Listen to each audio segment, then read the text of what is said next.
નમસ્કાર દર્શક મિત્રો, મંતવ્ય ન્યૂઝમાં આપનું સ્વાગત છે। મેટ્રો એટ 10 સાથે હું છું હિનલ। વડોદરાથી લૂંટની ઘટના પ્રકાશમાં આવી છે। વડોદરામાં પ્રોડક્ટિવિટી રોડ પાસે લૂંટની ઘટના બની હતી। તો એટીએમમાંથી પૈસા ઉપાડી જઈ રહેલા યુવક સાથે લૂંટ થઈ છે। વડોદરામાં લૂંટની ઘટના પ્રકાશમાં આવી હતી। સિદ્ધરાજ આચાર્ય નામના યુવકના 3 લાખ રૂપિયા લૂંટી લેવામાં આવ્યા છે। બે અજાણ્યા શખ્સો એક્ટિવા ઉપર સવાર થઈને આવ્યા હતા અને લૂંટને અંજામ આપ્યો હતો। ઘટનાને લઈને શહેર પોલીસ દોડતી થઈ હતી। સીસીટીવીની મદદથી શોધખોળ પણ ચાલુ કરાઈ હતી। તો વડોદરામાં જે ઘટના પ્રકાશમાં આવી છે, લૂંટની ઘટના બની છે।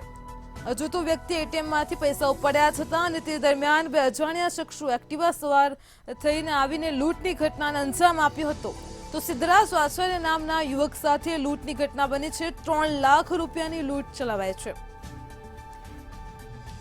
ઘટનાને પગલે પોલીસ પણ દોડતી થઈ છે। સીસીટીવીના આધારે શોધખોળ ચાલુ કરાઈ છે।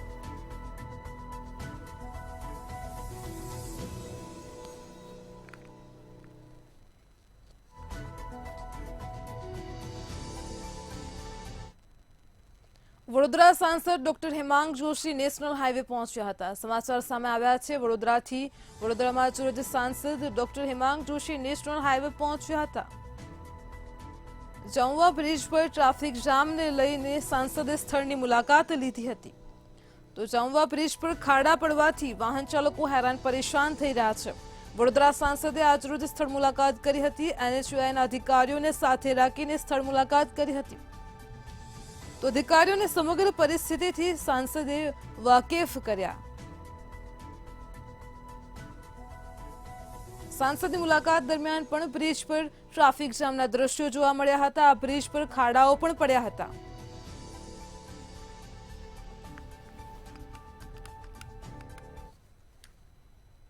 ગુજરાત યુનિવર્સિટીના કન્વેન્શન સેન્ટરમાં યુનિવર્સિટી અને ઇન્ડિયા ફાઉન્ડેશનના ઉપક્રમે 23 થી 25 ઓગસ્ટ સુધી 8th આંતરરાષ્ટ્રીય ધર્મ સંમેલનનું આયોજન કરવામાં આવ્યું છે। ઉપરાષ્ટ્રપતિ જગદીપ ધનખડની ઉપસ્થિતિમાં સંમેલનનું ઉદ્ઘાટન કરાયું હતું। ઉદ્ઘાટન સંમેલનમાં રાજ્યપાલ આચાર્ય દેવવ્રત અને મુખ્યમંત્રી ભૂપેન્દ્ર પટેલ સહિતના લોકો પણ ઉપસ્થિત રહ્યા હતા। આ આંતરરાષ્ટ્રીય સંમેલનમાં સળંગ 3 દિવસ સુધી અમેરિકાથી લઈને વિશ્વના બધા બૌદ્ધ ધર્મના મહાનુભાવો ઉપસ્થિત રહેશે।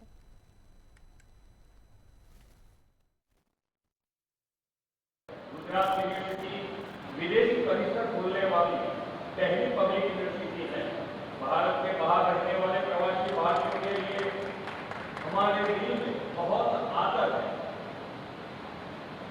युगांडा में बड़ी संख्या में गुजराती समुदाय मौजूद है। ये हमारे लिए खुशी की बात है कि आज इस कार्यक्रम में उद्घाटन के लिए विशेष रूप से युगांडा के राजदूत श्री क्योगिरी मार्गरेट ऋषि भी पधारे हैं। मुझे विश्वास है कि कंपाला में युगांडा का परिषद पूर्व अफ्रीका के पूरे क्षेत्र को सेवाएं प्रदान करेगा और हमारा बंधन मजबूत होगा। રાજ્યમાં ડ્રગ્સ સાથે સંડોવાયેલ બુટલેગર કે નેતા કે અભિનેતા સામે હવે એક ઐતિહાસિક નવો કાયદો પસાર કરવામાં આવ્યો છે। વિશેષ કોર્ટ 2024 અંતર્ગત કોઈપણ સરકારી કર્મચારી ભ્રષ્ટાચાર કરતા પકડાય અને 3 વર્ષ સજાની જોગવાઈ સાથે કોર્ટમાં સ્પેશિયલ જજની નિમણૂક કરવામાં આવશે। તો ભ્રષ્ટાચારથી ભેગા કરેલા 1 કરોડથી વધુ આવક બનાવી હોય અને તેની મિલકતોની હરાજી પણ કરાશે। એક જ વર્ષમાં આ કાયદા મુજબ નિર્ણય આવી જાય તેવા પ્રયાસ પણ હાથ ધરાશે। ભ્રષ્ટાચારી, બુટલેગર, ડ્રગ્સનો નેટવર્ક ચલાવનાર નેતા હોય કે પછી અભિનેતા હોય કે પછી કોઈ બી સરકારી કર્મચારીનું ભ્રષ્ટાચાર હોય, તેની સામે આજે એક ઐતિહાસિક નવો કાયદો ગુજરાત વિધાનસભા ગૃહમાં પસાર કરવામાં આવ્યો છે। વિરોધ પક્ષ નેતા અમિત ચાવડાએ નિવેદન આપતા કહ્યું હતું કે રાજ્યમાં હાલ અત્યારે વંચિત સમૂહો અને વિકાસથી વંચિત વિસ્તારો છે, બધાનો સમાન અધિકાર છે। સત્તા અને સંપત્તિની સમાન વહેંચણી થાય તે માટે જાતિગત ગણતરી પણ જરૂરી છે। સરકારનું ચોક્કસ બજેટ ફાળવવામાં આવે છે, પરંતુ ચોક્કસ વિસ્તારમાં અમુક જાતિના સમૂહો વંચિત રહ્યા છે।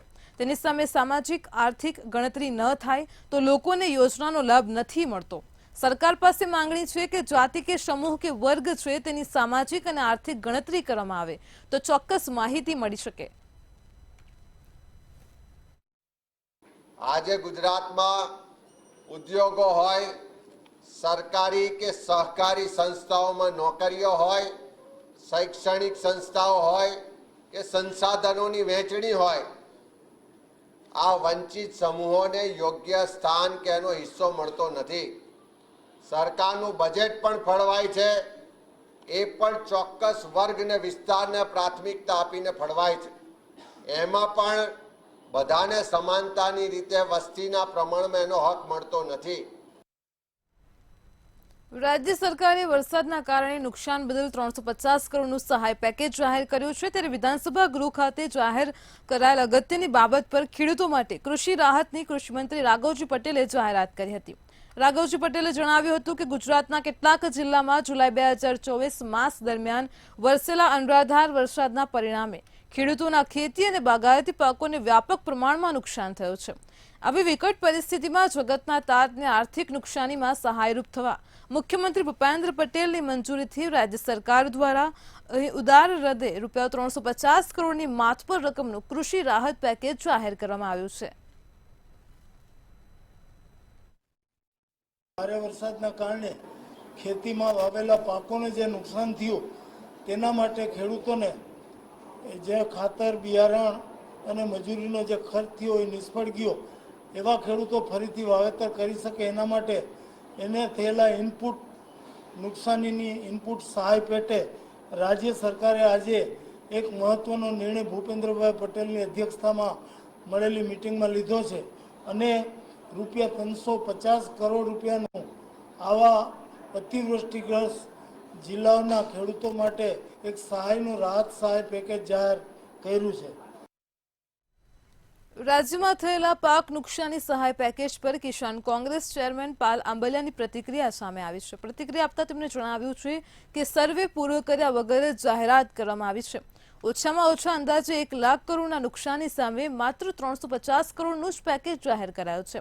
33% લેખે નુકસાન ગણીએ તો પણ પ્રતિ હેક્ટર ખેડૂતોને 2,75,000 નુકસાની થઈ છે, જેની સામે 11,000 વળતરે ખેડૂતોની મજાક છે.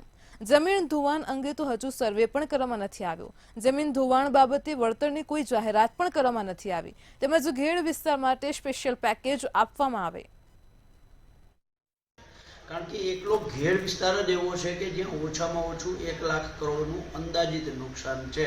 તો એના સિવાયના બાકીના 9 જિલ્લાઓનો તમામને સાથે સમાવેશ કરી અને જે નુકસાન અને નુકસાનીમાં પણ જે પ્રતિ હેક્ટરે 11,000 રૂપિયા આપવામાં આવ્યા છે, સરકારશ્રીના ધારાધોરણો, સરકારશ્રીએ નક્કી કરેલા નિયમો જો ધ્યાનમાં લેવામાં આવે તો એ ખેડૂતોને પ્રતિ હેક્ટરે ઓછામાં ઓછું 2,75,000નું નુકસાનની સામે સરકારે માત્ર 11,000 રૂપિયા જે આપ્યા છે, આ ક્યાંક ને ક્યાંક મજાક સમાન છે. વિધાનસભાના ચોમાસુ સત્રનો આજે ત્રીજો દિવસ છે. આજરોજ વિપક્ષના પ્રશ્નો ગૃહમાં દાખલ ન કરવાના આરોપ સામે સરકારે માસ્ટર સ્ટ્રોક અપનાવ્યો છે, જેમાં ડ્રગ્સના મુદ્દે પૂછવામાં આવેલા પ્રશ્નની ચર્ચાનું લાઈવ પ્રસારણ કરવા ગૃહમંત્રીએ ગૃહમાં સૂચન કર્યું હતું. ડ્રગ્સના મુદ્દા ઉપર ચર્ચા કરવા માટે ગૃહમંત્રીએ વિપક્ષને ચર્ચાનો મોકો આપવા વિનંતી કરી હતી અને જે બાદ વિપક્ષે હોબાળો કર્યો હતો અને મેવાણીએ વિરોધ નોંધાવતા વિધાનસભાના નિયમ 51 પ્રમાણે જિગ્નેશ મેવાણીને ગૃહની બહાર લઈ જવામાં આવ્યા હતા.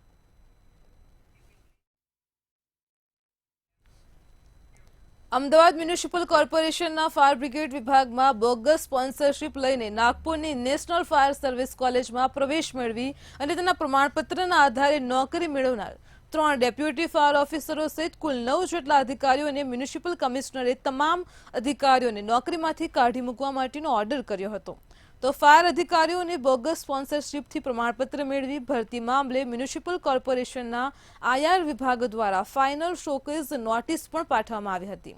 10 દિવસમાં જ બોગસ સ્પોન્સરશિપ મામલે જવાબ રજૂ કરવાનો સમય આપવામાં આવ્યો હતો, જેમાં ફાયર વિભાગના તમામ અધિકારીઓ દ્વારા આપવામાં આવેલા જવાબને મ્યુનિસિપલ કમિશનર દ્વારા ગ્રાહ્ય રાખવામાં આવ્યો ન હતો. સંતોષકારક જવાબ આપવામાં ન આવતા ડિવિઝનલ ફાયર ઓફિસર કેઝા દસ્તુર, ઓમ જાડેજા, ઇનાયત શેખને સસ્પેન્ડ કર્યા હતા.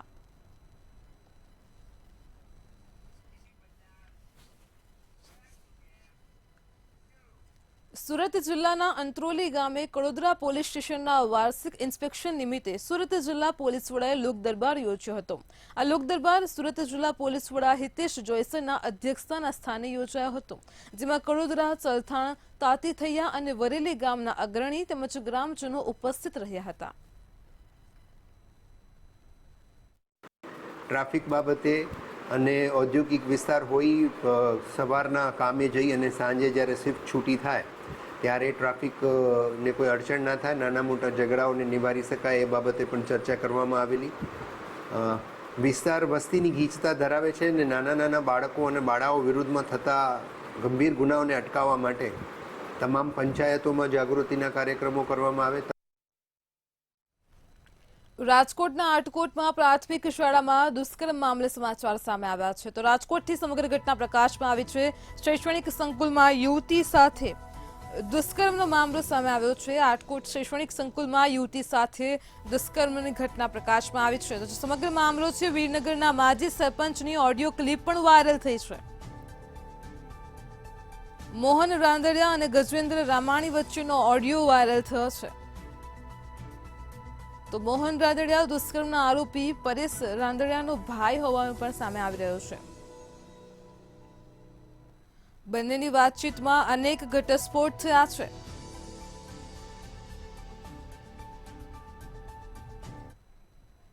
હકલો નીસ નહોતો કે રૂડિયાને હળવાડી જેવો છે, એટલે મને મેં કીધું પરેશ ની દાઈ જેમાં કદાચ કાઢે, એટલે મેં કરી સાઈ મને હાથો બનાવ્યો. પછી રાતે છે ને એનો ભત્રીજો ઘન્યો તુલસીડો બધા ત્યાં ભેગા, અને અમારા ભાઈઓ ના અકલાની ઘીરે ભેગા છે. મારો છોકરો રાતે 12 વાગે એને બોલાવ્યો, 2 વાગે અમે બેઠક રાખી, બેઠા બધા સમજે. મને ઉપાડ્યો ભાઈ કે તે ગજેન્દ્રભાઈ વખતે સહી કરાવી અને અત્યારે તે સહી હું કરવા કરી.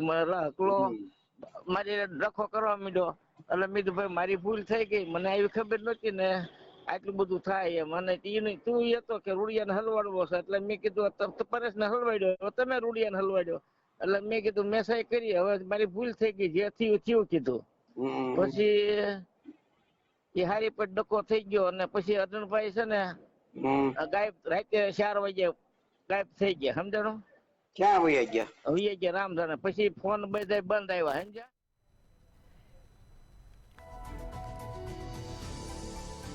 તો આજ મુદ્દે આપણી સાથે સંવાદદાતા ધ્રુવ કુંડલ ફોન લાઈન પર જોડાઈ ગયા છે. જે ધ્રુવ, રાજકોટમાં આટકોટ ખાતે શૈક્ષણિક સંકુલમાં યુવતી સાથે દુષ્કર્મના મામલે હાલ અત્યારે ઓડિયો ક્લિપ વાયરલ થઈ રહી છે, શું કહેશો?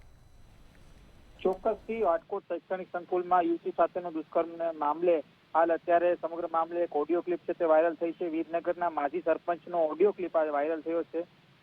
ખાસ તો આ ઓડિયો ક્લિપને લઈને અત્યારે ચર્ચા શરૂ થઈ છે. વીરનગરના માજી સરપંચ મોહન રાદડિયા અને સામાજિક આગેવાન ગજેન્દ્ર રામાણી વચ્ચેના વાર્તાલાપનો ઓડિયો ક્લિપ જ્યારે વાયરલ થઈ છે ત્યારે સમગ્ર આટકોટ પંથકમાં આ ઓડિયો ક્લિપને લઈને ચર્ચા ચાલુ થઈ છે. દુષ્કર્મના આરોપી પરેશ રાદડિયાના ભાઈ છે મોહન રાદડિયા, અને બંને વચ્ચેના વાર્તાલાપમાં અનેક ઘટસ્ફોટ અત્યારે થઈ રહ્યા છે. અને આ ઓડિયોને લઈને હાલ કહી શકાય કે એક ખૂબ જ મહત્વપૂર્ણ ઓડિયો કહી શકાય કે આ ઓડિયોને લઈને એક ચર્ચાનો વિષય બન્યો છે. કારણ કે અનેક જે રાજકીય લક્ષી વાતો ક્યાંક આમાં થઈ છે, એ પ્રકારનો વિગતો ક્યાંક આ ઓડિયોમાં મળી રહી છે. ત્યારે ચોક્કસપણે એવું કહી શકાય કે આજે આટકોટ ખાતે જે શૈક્ષણિક સંકુલમાં જે દુષ્કર્મનો મામલો થયો હતો તેમાં ક્યાંક ને ક્યાંક એક જે મોટી સંડોવણી ક્યાંક દેખાઈ રહી છે. જી ધ્રુવ, સમગ્ર માહિતી બદલ આપનો આભાર. રાજકોટના મનસુખ સાગઠિયા અપ્રમાણસર મિલકતને મામલે સમાચાર સામે આવ્યા છે. ત્યારે આ સમગ્ર મામલે એસીબી દ્વારા કોર્ટમાં ચાર્જશીટ રજૂ કરવામાં આવી હતી. એસીબીની તપાસમાં સાગઠિયાની 28 કરોડથી વધુની અપ્રમાણસર મિલકત મળી આવી હતી, જ્યારે ભાઈ, પત્ની અને દીકરાને સમન્સ પાઠવાયા હતા. તો કોર્ટમાં આગોતરા જામીન અરજી પણ મૂકવામાં આવી છે. ત્યારે જન્માષ્ટમી બાદ આગોતરા જામીન અરજીની સુનાવણી હાથ ધરાશે.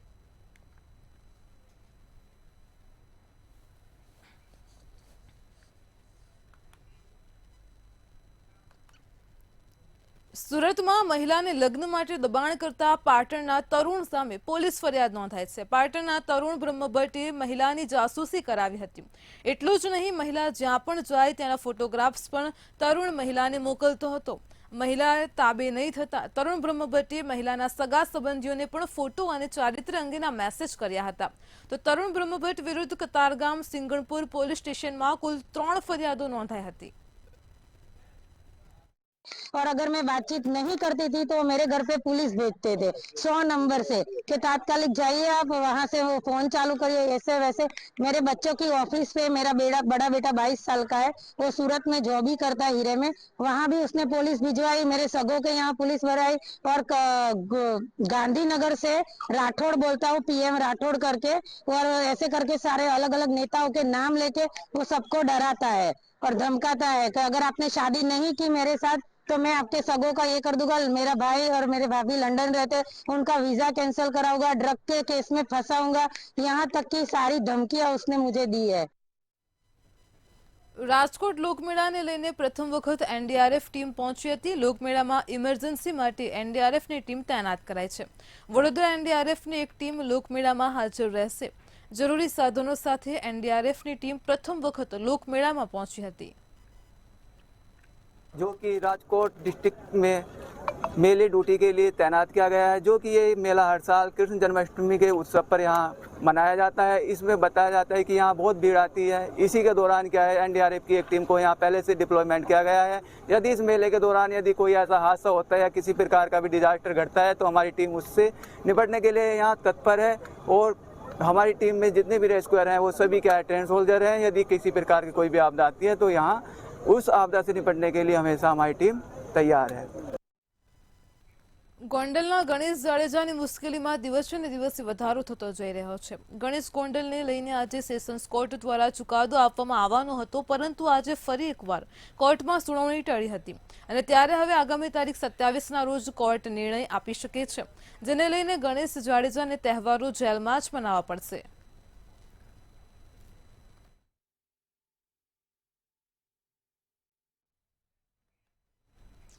ઉપરાષ્ટ્રપતિ જગદીપ ધનખડે નિવેદન આપતા કહ્યું હતું કે ક્રાઇમમાં પહેલા દંડાની જગ્યા હવે ડેટાએ લઈ લીધી છે. FSLની જવાબદારી હવે ખૂબ જ વધી ગઈ છે. ત્યારે આ વચ્ચે બીજો કોઈ ગ્રહ નથી, માટે પૃથ્વીને બચાવવી આપણી ફરજ છે. એક FSL ફક્ત રાષ્ટ્રની રક્ષા સાથે વિશ્વભરમાં નામ આગળ કરી રહ્યું છે. ચંદ્રયાન સાઉથ પોલ પર મૂકનાર ભારત પ્રથમ દેશ બન્યો છે. 2047માં ભારતને આગળ લઈ જવામાં યુવાનોનો ખૂબ જ મહત્વપૂર્ણ ફાળો રહેશે.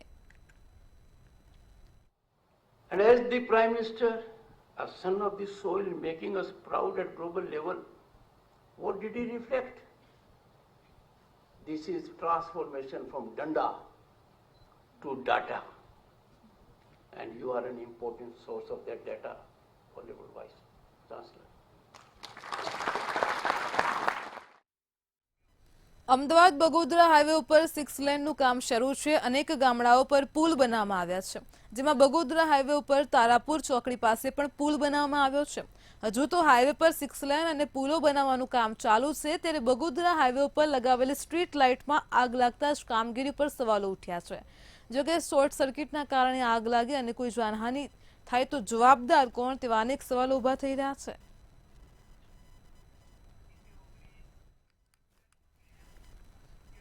કેન્દ્ર સરકાર દ્વારા સ્વાસ્થ્યને નુકસાન પહોંચાડતી દવાઓના ઉત્પાદન અને વેચાણ પર તાત્કાલિક રોક લગાવવામાં આવી છે.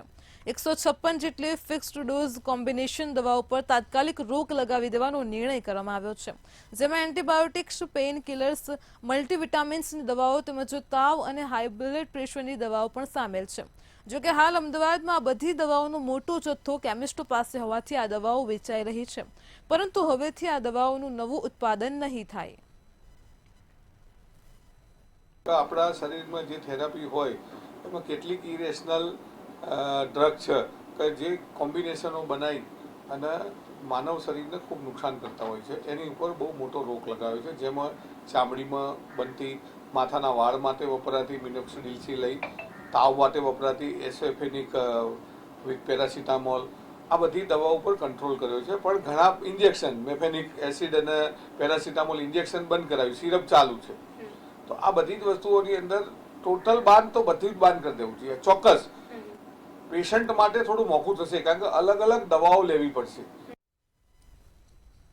વડોદરામાં બિલ્ડરોએ ભગવાનને પણ છોડ્યા નથી અને તેમને પૂજારીને છેતરીને મંગળનાથ મહાદેવની 100 કરોડ રૂપિયાની જમીન બિનખેતીની કરાવીને બારોબાર વેચી દેવાનો બનાવ સામે આવ્યો છે। સ્વાભાવિક રીતે કલેક્ટર કચેરીની સંડોવણી વગર આ બનાવ ન બને તેથી આ પ્રકરણમાં કલેક્ટર કચેરી સામે પણ આંગળી ચીંધાઈ રહી છે। મંગળનાથ મહાદેવની 100 કરોડની જમીન મંજૂરી વગર વેચાઈ જવા પામી છે। ખોટી રીતે વેચેલી 35 વીઘા જમીન કોઈની જાણ બહાર બિનખેતી પણ કરી દેવામાં આવી છે।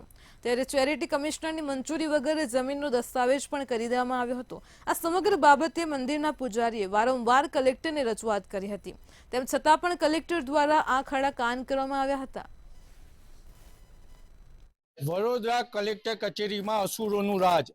અસુર અધિકારીઓ મહાદેવની જમીન પર નથી છોડી રહ્યા। આપ સ્ક્રીન પર જોઈ રહ્યા છો તેમ આ વલસાડની મંગળનાથ મહાદેવની જમીન પર અસુર અધિકારીઓએ એને કરી અને દસ્તાવેજ પણ કરાવી દીધા બિલ્ડરની સાંઠગાંઠથી।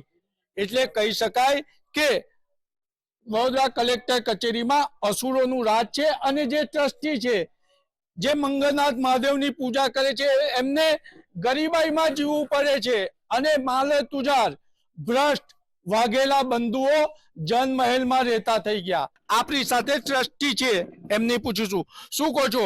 મહાદેવની જમીન પર અસુરોએ કબજો કરી લીધો છે, શું છે તમારો આક્ષેપ? એ થાય ને સાહેબ, આજે 2005 થી હું લડી રહ્યો છું આ જમીનને પરત લેવા માટે।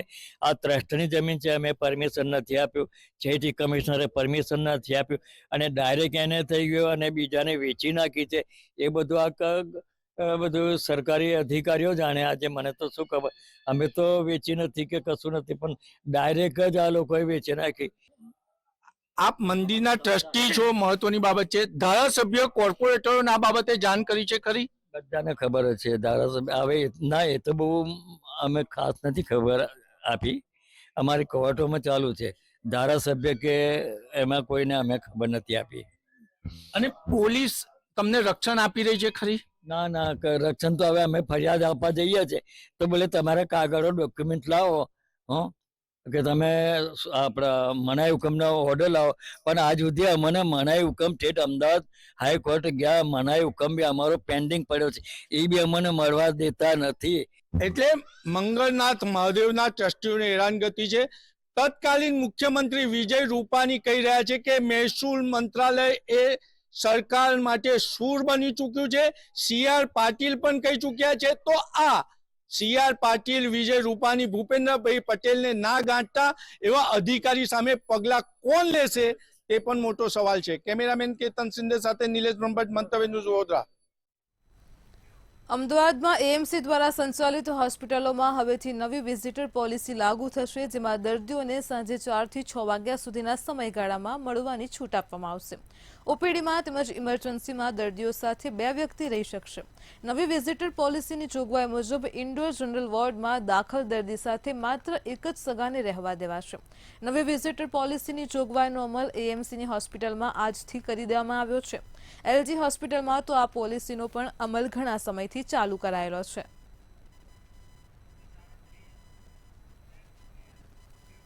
ચોમાસાની શરૂઆત થતાં જ શહેરમાં મચ્છરજન્ય રોગો વધતા હોય છે। ભાવનગર શહેરમાં પણ મચ્છરજન્ય રોગો સામે આવ્યા છે અને ત્યારે ડેન્ગ્યુ, મલેરિયા અને ચિકનગુનિયા જેવા રોગો વકરે નહીં તે માટે અર્બન વિભાગ દ્વારા પગલાં લેવામાં આવ્યા છે। હાલમાં છેલ્લા 3.5 મહિનામાં જોવા જઈએ તો ડેન્ગ્યુના કુલ 11, ચિકનગુનિયાના 0 અને મેલેરિયાના 3 પોઝિટિવ કેસો નોંધાયેલ છે। જેની કામગીરીના ભાગરૂપે જોઈએ તો છેલ્લા 3.5 મહિનામાં કુલ 15 લાખ ઘરોનો સર્વે કરી 35 લાખ પાત્રો તપાસવામાં આવેલ છે, જેમાં 15,000 પાત્રો મચ્છરોના પોરા માટે પોઝિટિવ મળી આવે છે, જે તમામનો નાશ કરવામાં આવેલ છે। આ ઉપરાંત કુલ 18,000 બ્લડ સ્લાઇડ લેવામાં આવી છે, જે તમામનું મેલેરિયા માટે પરીક્ષણ કરવામાં આવેલ છે અને તમામ નેગેટિવ જણાય આવે છે। જન્માષ્ટમી રથયાત્રાને લઈને વિશ્વ હિન્દુ પરિષદની આજે પ્રેસ કોન્ફરન્સ યોજાઈ હતી। તારીખ 26 ઓગસ્ટે રાજકોટના રાજમાર્ગોથી આ શોભાયાત્રા નીકળશે। શોભાયાત્રા મોવડી ચોકડીથી શરૂ થઈ બાલક હનુમાન મંદિર પેડક રોડ ખાતે પૂર્ણ થશે। શોભાયાત્રા પહેલા ધર્મસભાનું આયોજન કરાયું છે। સ્વામી બાલકૃષ્ણ દાસની અધ્યક્ષતામાં 39મી શોભાયાત્રા શરૂ થશે। આ શોભાયાત્રામાં મુખ્ય રથ સહિત 100થી વધારે પણ વિવિધ થીમના ફ્લોટ્સ પણ જોડાશે। શોભાયાત્રાને નિહાળવા માટે મોટી સંખ્યામાં કૃષ્ણ ભક્તો ઉમટશે।